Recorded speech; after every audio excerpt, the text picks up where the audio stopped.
قربانی واجب ہے اس شخص پر جس کے پاس 52.5 تولے چاندی یا 7.5 تولے، لیکن میں 7.5 تولے والا فتویٰ نہیں دیتا، میں 52.5 تولے چاندی والا فتویٰ دیتا ہوں، اس لیے کہ 52.5 تولے چاندی تو شاید تولہ یا 1.5 تولہ سونے کے برابر ہی ہو جائے، ٹھیک ہے نا جی؟ تو 7.5 تولے سونا 50-60 ہزار روپیہ جس آدمی کے اکاؤنٹ میں موجود ہے وہ قربانی کرے۔ بلکہ امام شافعی رحمت اللہ علیہ فرمایا کرتے تھے جس نے 3 کمروں کو تالا لگایا ہوا ہے وہ 3 کمرے فارغ ہیں، اس کے کسی کام کے نہیں، ان کی قیمت کا حساب لگائے، چھت پہ سٹور بنا دیا ہے کوئی مطلب نہیں اس کا، اور جو ویسے رکھی ہوئے ہیں کوئی معنی ہی نہیں کمرے کا، فرماتے تھے حساب لگائے قربانی کرے۔ رب کریم کی بارگاہ میں دینے کا جب معاملہ آیا تو گول کر گیا کام۔ میرے رسول کائنات سرور عالم صلی اللہ علیہ وسلم کا جب اپنے لیے چیزیں استعمال کرنے کا ماحول ہے تو محبوب پاک علیہ الصلوۃ والسلام نے مہینہ روٹی نہیں پکائی۔ یہاں جو آدمی ہر جمعرات کو 4 کلو بکرے کا گوشت پکاتا ہے اور ہر تیسرے دن مرغی کا گوشت لاتا ہے، وہ قربانی کی باری آتی ہے تو کہتا ہے میرے پہ لگتی نہیں، وہ ٹھیک ہے ابا جی لے آئے، ابا جی کی طرف سے قربانی ہے، اس دفعہ ابا جی کی، اگلی دفعہ اماں جی کی، اس سے اگلی دفعہ دادی جی کی۔ او خدا کے بندو، جس آدمی کے پاس پیسے ہیں پہلے اپنی قربانی واجب ہے۔ میری بات کی سمجھ آ رہی ہے عزیزوں کو؟ جو آدمی صاحب استطاعت ہے پہلے کس کی قربانی کرے گا؟ وہ کمائی کرتا ہے، اس کے اپنے اکاؤنٹ میں تنخواہ آتی ہے، ابا جی کے اکاؤنٹ میں نہیں آتی، اس نے اپنا بینک بیلنس چوری بھی رکھا ہوا ابا جی سے۔ پہلے اپنی قربانی کرے، اگر اس کو شوق ہے، دل کرتا ہے تو ایک اور خریدے، پھر ابا جی کی طرف سے کرے، اگر اللہ نے توفیق دیا تو ایک اور خریدے، اماں جی کی طرف سے کرے، اور اگر اس کے دل کو اللہ ٹھنڈک عطا کرے، سکون کرے تو پھر اپنے رسول کی طرف سے بھی قربانی دے، پھر اپنے محبوب کی جانب سے بھی قربانی کرے۔ نبی پاک صلی اللہ تعالی علیہ وسلم نے ہر سال 2 قربانیاں دی، 10 سال، کل کتنی ہوگی 10 سالوں میں؟ بولیے۔ اور جب حضور حج کرنے گئے نبی پاک نے 63 اونٹ ذبح فرمائے۔ ایک اونٹ میں کتنی قربانیاں ہوتی ہیں؟ 63 اونٹ حضور نے ذبح فرمائے۔ اور حدیث بڑی مزیدار ہے، حضرت ابو ہریرہ رضی اللہ تعالیٰ عنہ فرماتے ہیں کہ جب اونٹ ذبح کرنے کی باری آئی تو ہم سوچ رہے تھے، پریشان تھے کہ یہ تو بڑا مشکل ہے ذبح کرنا، بڑا مشکل ہے، اس کو تو نہر کرنا پڑتا ہے، گرانا پڑتا ہے، باندھنا پڑتا ہے، سب سے مشکل کام اونٹ ذبح کرنا ہے۔ تو نبی پاک صلی اللہ علیہ وسلم کی تو عادت کریمہ ہے، اپنے ہاتھ سے ذبح کرتے ہیں حضور، وہ ہمارا اللہ خیر کرے، اب اللہ ہی حافظ ہے، ذبح کرنا تو دور کی بات ہے، ہمارا جو بی اے پاس لڑکا ہے نا اس کو ڈر آتا ہے جانور کے پاس کھڑے ہوتے ہوئے، کہتے ہیں بچوں کو اندر لے جاؤ، 10 سال کا 12 سال کا اس کو اندر لے جاؤ، ذبح کرنا ہے، روئے گا، اور بس کرو یار، یہ کس قوم سے تمہارا تعلق پڑ گیا ہے؟ ہمارے تو 12 اور 14 سال کے معوذ اور معاذ ابو جہل کی گردن کاٹ کے رکھ دیا کرتے تھے، اور تو بچہ بکرا ذبح کرنے سے ڈرا رہا ہے، اس کو کھڑا کر لا کے، قربانی تو جہاد کی ٹریننگ ہے، وہ کھڑا کر، اس کو کہا بیٹا یہاں کھڑا ہو، اللہ کے رستے میں بکرے کی گردن کاٹنی ہے، اگر کوئی شخص خدا رسول کے دین کی مخالفت کرے، کفر کا جھنڈا اٹھائے تو اس کی گردن بھی کاٹنی ہے، یہ ٹریننگ ہے بچوں کے لیے۔ یہاں عجیب ماحول ہے، ڈر لگ رہا ہے، پیچھے ہٹ جاؤ، اور جس صاحب کی قربانی ہے وہ بھی کوئی 1.5 کلومیٹر کے فاصلے پہ کھڑے ہیں، دور کھڑے ہو کے دیکھ رہے ہیں، نفیس ہی بڑے ہیں جناب، لطیف ہی بڑے ہیں، کپڑوں کو کوئی قطرہ خون کا لگ گیا تو بڑی مصیبت بن جائے گی، اور امیر آدمی اس کا تو گھر کسائی نے خود فون کیا ہے کہ صاحب سب سے پہلے میں آپ کے گھر آؤں گا، اس کو پتہ ہے کہ منہ مانگی قیمت ملے گی۔ مہربانی فرمائیں، قربانی میرے رسول پاک صلی اللہ علیہ وسلم سے زیادہ نفاست والی طبیعت کسی کی نہیں۔ صحابہ کہتے ہیں اتنا حسین محبوب کا انداز تھا کہ کبھی کپڑوں پہ مکھی بھی نہیں بیٹھی تھی، اور حضور سے ہم سلام لیتے تھے، دست مبارک چومتے تھے تو ہمارے ہاتھوں سے کستوری کی خوشبو آنے لگتی تھی، اور فرماتے ہیں نبی پاک کا ہاتھ یوں ہوتا تھا کہ برف بھی اتنی ٹھنڈی نہیں جتنا پیارا حضور کا ہاتھ ٹھنڈا ہوتا تھا، پھر بھی حضور دست مبارک میں خنجر پکڑتے، جانور کو لٹاتے اور اپنی طامت کو سمیٹتے، اور اللہ کے حبیب گھٹنا رکھتے اس کی گردن پر، اور بسم اللہ اللہ اکبر کہہ کے ذبح فرماتے۔ حضور خود دست مبارک سے، تو اتنا زیادہ نازک مزاج ہو گیا ہے کہ اب یہ والی سنت ادا کرنا مشکل ہو گیا تیرے لیے۔ 63 اونٹ ہیں، اور صحابہ کرام علیہم رضوان فرماتے ہیں کہ حال یہ ہے ہم سوچ رہے ہیں کیسے ذبح کریں گے، کیا کریں گے، کیسے گرائیں گے، اور نبی پاک صلی اللہ علیہ وسلم کہتے ہیں ہم ابھی سوچ میں ہی تھے کہ حضور نے چھری پکڑی، خنجر جب حضور نے اٹھایا تو فرماتے ہیں اونٹ دوڑتا ہوا آیا اور نبی پاک کے سامنے آ کے لیٹ گیا۔ فرماتے ہیں اللہ کے رسول نے بسم اللہ اللہ اکبر کہہ کے ذبح کیا، اس نے ٹانگ بھی کوئی نہیں ہلائی، پیر بھی کوئی نہیں ہلایا۔ وہ کسی شاعر نے بڑی عجیب بات کہی تھی، اس نے کہا پھنسی جو دام میں بلبل تو لگی یوں کہنے، کرے گا قتل کیا تو نے جب اسیر مجھے، کباب شمع کے شعلے پہ کیجیو سیاد، شکل گل نظر آئے دم اخیر مجھے۔ وہ کہتے ہیں بلبل کو شکاری، سیاد شکاری، شکاری نے پکڑ لیا بلبل کو، تو سیاد سے بلبل کہنے لگی تو نے پکڑا ہے تو قتل تو کرے گا ہی نا، کھائے گا تو صحیح، ایک میری منت ہے۔ شکاری کہنے لگا وہ کیا؟ تو بلبل کہنے لگی جب تو مجھے ذبح کرے نا اور پکائے تو مجھے پھول سے بڑی محبت ہے، اس طرح کرنا، کوئلے اتنے زیادہ دہکانا، اس قدر زیادہ آگ جلانا کہ ان کی شکل گلاب کے پھول کی طرح سرخ ہو جائے، تو جب تو مجھے ان پر جلائے گا تو مجھے تکلیف نہیں ہوگی، اس لیے کہ محبوب کا چہرہ جو سامنے آ جائے گا مجھے تکلیف نہیں ہوگی۔ پھنسی جو دام میں بلبل تو لگی یوں کہنے، کرے گا قتل کیا تو نے جب اسیر مجھے، کباب شمع کے شعلے پہ کیجیو سیاد، او شکل گل نظر آئے دم اخیر مجھے۔ اعلیٰ حضرت بریلوی علیہ رحمہ فرمایا کرتے تھے، فرماتے تھے بڑی تکلیف ہوگی، بڑی تکلیف ہوگی جب جان نکلے گی۔ روایتوں میں آتا ہے جس طرح باریک دوپٹہ جھاڑیوں پہ ڈالا جائے، کھینچا جائے تو پھٹ جاتا ہے، یوں تکلیف ہوگی۔ پر فرمانے لگے رسول اللہ کے غلام کو کوئی تکلیف نہیں ہوگی۔ حضور کیوں؟ فرمایا اس لیے کہ جب جان نکلنے لگے گی تو سامنے جلوہ ودہاد آ جائے گا، حضور کے جلوے ہوتے رہیں گے تو پتہ ہی نہیں چلے گا جان کیسے نکل گئی۔ پھنسی جو دام میں بلبل، تو صحابہ فرماتے ہیں کہ اونٹ دوڑتا ہوا آیا، حضور کے سامنے آ کے لیٹا، نبی پاک نے ذبح فرمایا اور فرماتے حد ہو گئی۔ حضور نے توجہ فرمائی تو دوسرا دوڑتا ہوا آ گیا، تیسرا آ گیا۔ حضرت ابو ہریرہ فرمایا کرتے اونٹ ایک دوسرے کو دھکے دیتے تھے، پیچھے ہٹ جا، پہلے میں نے جانا ہے، پہلے میں نے جانا ہے۔ 63 اونٹ وادی منا میں حج کے موقع پر میرے رسول پاک نے دست مبارک سے ذبح فرمائے۔ ہر قربانی حضور نے اپنے ہاتھوں سے فرمائی۔ قربانی واجبات دین میں سے، ضروریات دین میں سے، اور کوئی اتنا لمبا چوڑا مسئلہ نہیں، بہت ساری چیزوں کو خود بخود مشکل کر لیتے ہیں۔ ٹی وی پہ خبر آتی ہے فیصل آباد کے 2 بیل ہیں، بولو اور ڈولو، پتہ نہیں کتنے من ان کا وزن ہے۔ ان سے پوچھا جا رہا ہے کہ بولو ڈولو کھاتے کیا ہے؟ تو کہتے ہیں بادام کھاتے ہیں، مکھن کھاتے ہیں، یہ جناب پتہ نہیں ان کو دودھ کتنے کلو روز پیتے ہیں، اور بولو ڈولو بیچارے سے خود نہیں چلا جا رہا، لگ ایسے رہ جیسے وہ خود کہہ رہے ہیں مہربانی کرو ہمیں ذبح کر لو، اب تو اٹھا بیٹھا بھی نہیں جا رہا۔ او خدا کے بندو، دین کی اصل حقیقت کو سمجھو۔ یہ تو حضور نے فرمایا خوبصورت جانور لاؤ، یہ کس حدیث میں آیا ہے کہ اسے بادام کھلاؤ؟ آج لوگ انسانوں کو روٹی نہیں مل رہی اور جانوروں کو بادام کھلا رہے ہو، کو کھانے۔ اس کے حصے میں جو اللہ نے شے رکھی ہے نا وہ چارہ ہے، اس کو چارہ کھلاؤ اور اچھے طریقے سے پیٹ بھر کے کھلاؤ۔ جانور کو پیٹ بھر کے چارہ کھلایا جائے تو جتنی اس کی طبیعت ہوتی ہے اس حساب سے وہ صحت مند ہو جاتا ہے۔ باقی یہ تو آپ کسی شخص کو اتنا کھلا دیں کہ اس کا پیٹ اتنا بڑا ہو جائے، پھول جائے، تو وہ بیچارہ تکلیف میں آئے گا کہ نہیں آئے گا؟ یہ کس قسم کا ماحول ہے؟ ایک بکرا بکا ہے لاہور میں اور سیٹھوں نے شرطیں لگائی ہوئی ہیں، میں 5 لاکھ کا لایا ہوں تو میں 9 لاکھ کا۔ یہ کیا چکر ہوا؟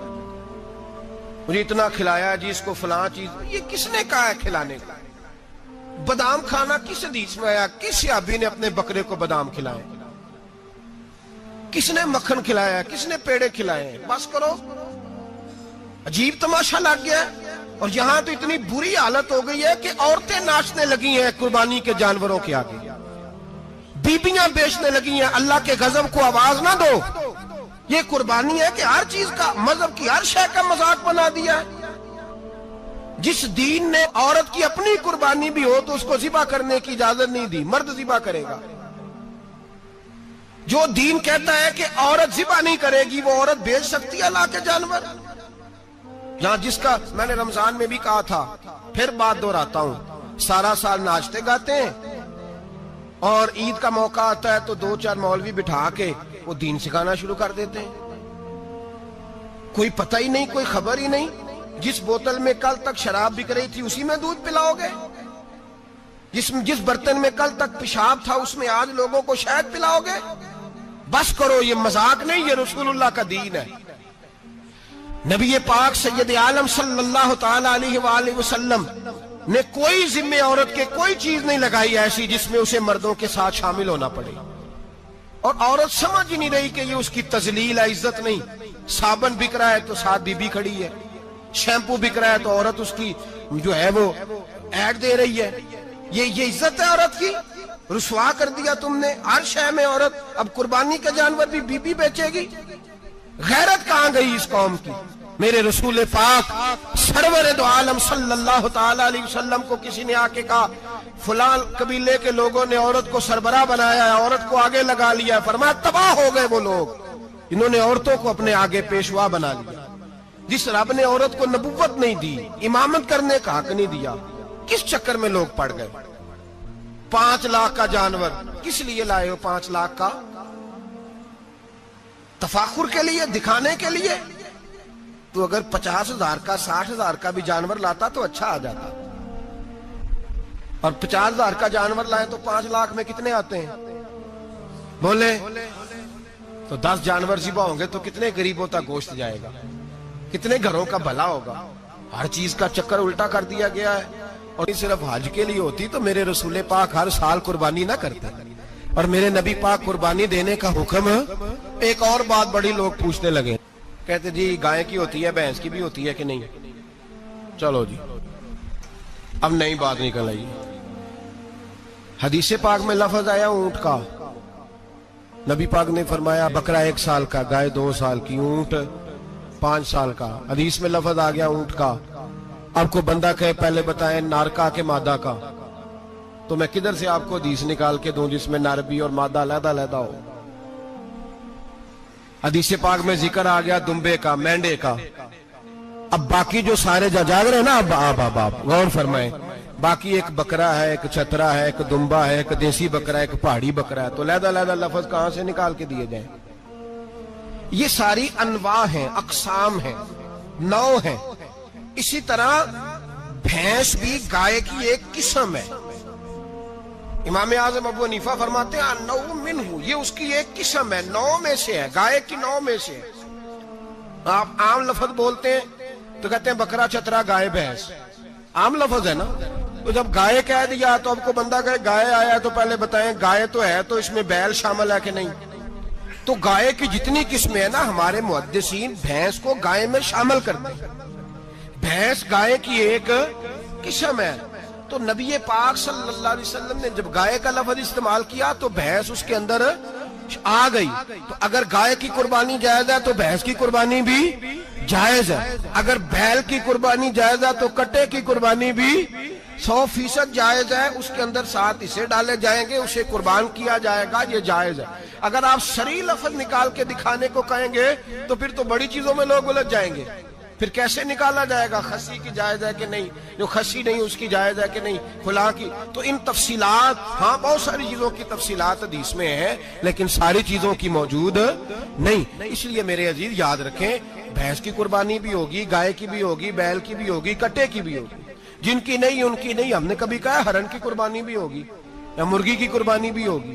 تو حدیث مبارکہ کے اندر جو چیزیں موجود ہیں ان کی جتنی اقسام ہیں ان سب کی قربانی کرنا ہاں جائز ہے. اور میرے نبی پاک صلی اللہ علیہ وسلم نے فرمایا جانور خوبصورت ہو، لنگڑا نہ ہو، کانا نہ ہو، زخمی نہ ہو، خوبصورت جانور لاؤ، اس کو لا کے ذبح کرو.